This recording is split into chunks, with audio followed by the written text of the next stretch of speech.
Om Jnanatimirandasya Jnananjanam Shalakaya Chakshurunmilitam Yena Tasmai Shri Gurave Namaha.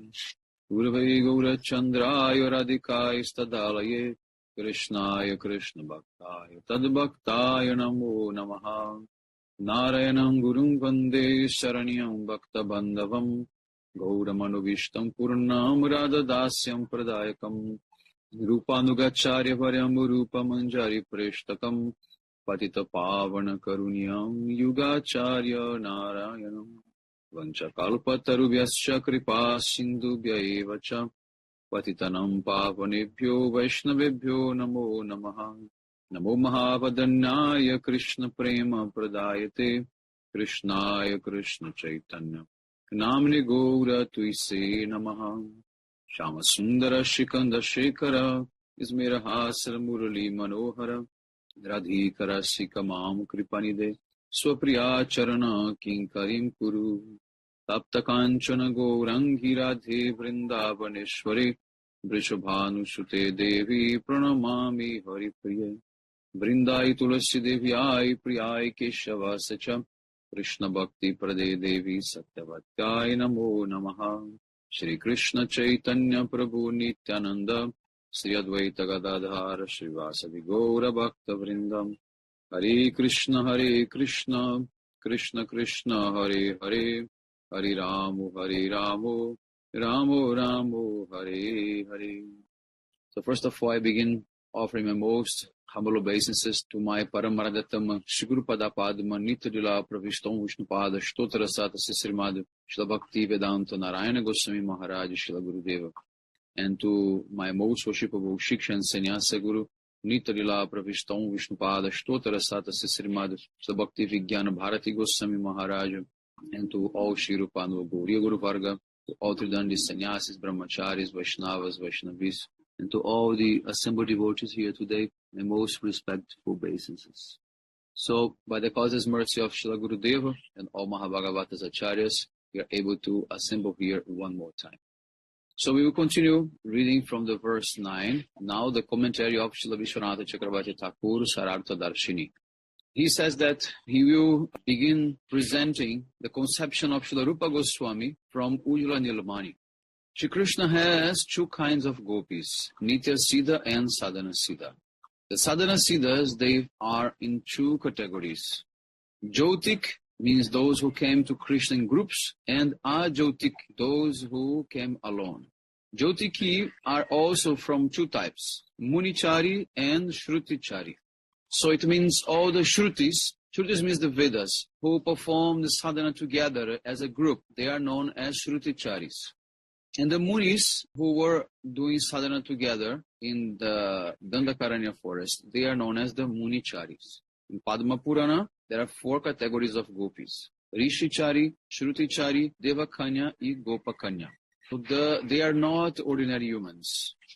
So the Gopakanyas mentioned here, they might appear like ordinary girls that born from the cowherd boys, but they are not. The Gopakanyas mentioned in this verse are clearly the Nitya Siddha gopis, because no scripture mentions that they attain Krishna by performing sadhana.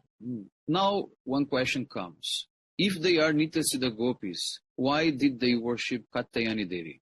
So we can reconcile in the following way. So the point is that the Gopakanyas, they did Katyayani Puja, but this is actually part of their Nara Lila, not part of their sadhana. Because they are Gopakanyas, they are Nitya Siddhas. They don't need to perform any sadhana. So this is described in details in the past times when Krishna stole the gopis' clothes. Also in Brahma Samhita 5:37, there is evidence that these gopis are Nitya Siddhas. Ananda Chimaya Rasa Pratibhavita. I worship that original personality Sri Govinda, who, while dwelling in the heart of all beings, he resides in Golokadham with his pleasure potency Srimati Radhika. And she is the epitome of transcendental mellows and expert in all the 64 arts. And they are surrounded by many, many gopis who are actually expansions of the body of Srimati Radhika. and they are infused with blissful spiritual nectar, Ananda Chinmaya Rasa. So this verse proves that the gopis are actually embodiments of Krishna's Haladini Shakti, and they are eternally perfected. Also in Gautamiya Tantra, there is one verse, Haladini Ja Mahashakti. From time without beginning, Krishna is engaged in amorous pastimes with the gopis of Gokula. The verse Gopijana Vallabha in Gopal Mantra refers to these gopis. And this mantra is Krishna Mantra, Gopal Mantra, along with the Shrutis who explain the method of worship of the mantra, they exist eternally. In Srimad Bhagavatam 10:1-23 says, Sambhavastu amara striyaha. The Devakanyas will take birth in Braj to give pleasure to Shri Krishna. When Krishna incarnates in the heavenly planets, the expansion of his eternal consorts, the gopis, they also appear with him. So these are the goddesses, take birth as cowherd girls when Shri Krishna descends to Braj. So in Ujjvala Nilamani, it explains that they became Priyasakis, means the very confidential girlfriends who are the root of Nitya Siddha gopis. So Shrutichari gopis are Sadhana Siddhas. So the Shrutis, they have made prayers in the Brihad Vamana Purana which testify this. They said, O Krishna, your beauty is such that it defeats the luster of millions of cupids. The darshan of Krishna's beauty has manifested lusty desires in our minds, and we are attracted to you in a mood of amorous desires. We are nourishing the desire to attain you in the same mood as the cowherd girls of Gokula, who understand you to be their lover and worship you as the essence of erotic joy. So then Shri Krishna answered, O Shrutis, your sublime heartfelt desires are very rare and most difficult to achieve. Nonetheless, by my wish, they will be granted. Okay, so now we will discuss about the Munichari gopis. So in Ujjvala Nilamani, it says that earlier they were worshipping Gopal and their desire was fulfilled. So in this way, the Munichari gopis are sadhana siddhas. The Padma Purana confirms this also, saying the sages reside in the Dandaka forest, means previously worshipped Gopal, but their desires were not fulfilled at that time. After a long time, they received darshan of Sri Ramachandra, and being charmed by his beauty, they developed a very deep desire to taste amorous pleasure with Krishna. They did not express this outwardly, but in their minds they prayed to Sri Ramachandra that he would mercifully fulfill their heart desire. So like a desire-fulfilling tree, Sri Ramachandra, he bestowed his mercy silently, by mind only. So as a result of that mercy, they engaged in sadhana and they attained the stage of bhava. Then they received gopi bodies by taking birth from the womb of Braja gopis at the time of Krishna's manifest pastimes. In this way, they were able to achieve their amorous desires with Krishna. After that, they were liberated from the material world. So in his commentary on the 10th canto of Bhagavatam, Srila Kavi Karnapura, he explains that the gopis who had borne children were the ones closed inside their homes by their husbands. So the evidence for this is found in Srimad Bhagavatam 10:29-20. It says, your mothers and fathers, sons, brothers, and husbands are looking for you. So in this way, the word sons are being mentioned. So it means the gopis, they had children. Also in the Bhagavatam 10:31-16, it says, O Achyuta, we have left behind our husbands, sons, and other family members and come to you. So now let us examine the Munichari gopis in more detail. So after the rishis who were worshipping Gopal, they saw the beauty of Ramachandra. Their bhakti became infused with ragamai, means very intense emotions. After that, they quickly developed from anartha nivritti to nishta, ruchya, shakti, and then they came to rati, which is the first sprout of prema.